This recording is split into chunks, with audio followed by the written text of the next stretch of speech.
Let's face it, most modern day philosophers just are ripping off old work from classical philosophers. Call it Stoicism or Socratism. Any kind of old way of thinking, it's probably adapted to the modern world, and I'm gonna show you why during this video. So the question is, how can classical philosophy help an ethical stance on contemporary social conflicts? Let's begin. Okay, classical philosophy has been so important that even modern day problems, for example, Nelson Mandela, solved problems with this Stoicism.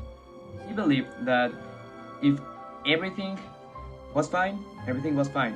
If all my actions are good, and all my cousins' actions are good, and all my sisters, and all the world's actions are good, everything is good.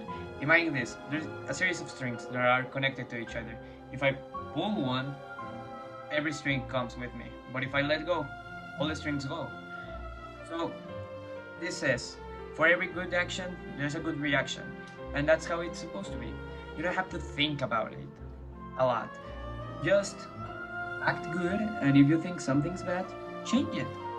And that's it. Stoicism works, and it worked for over 500 years. So, yay! You solved the racism in under a minute. And now what? How do I get an ethical stance? Okay, as my boy Socrates said, ask why. Everything you do, everything you think, everything you act, you eat, everything you do. That's simple. Yeah. Wanna know why? Because what is good and what is bad? A social construct. So you can be as bad as you want, but you gotta know why. You gotta ask why. You wanna do the things that you like? Why? Who told you that was good for you? Who told you it was bad for you? Anything you wanna do. What does, for example, why do people think that being gay was wrong? Or why do people think being gay is right?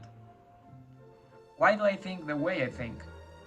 Let's ignore culture for a moment and just ask why. For everything. Go to the root of every problem you can. Face it with information, and now you must start to get an ethical response for whatever you're searching for. Is it that easy? Yes. And no. Why? Because most things that we do are cultural. For example, killing bulls in Spain, or not eating cows in some religions, not eating meat a certain day, are pretty common things, but we don't tend to ask the why. And even if we did, it will be really hard for us to take all this knowledge out and bring new knowledge in, because we're humans, and humans all over the world cannot agree on everything, and that's fine. But most problems that affect most people can be solved if we started to think differently, and to act differently, and to question the things that we do and we say. It's that simple. I swear.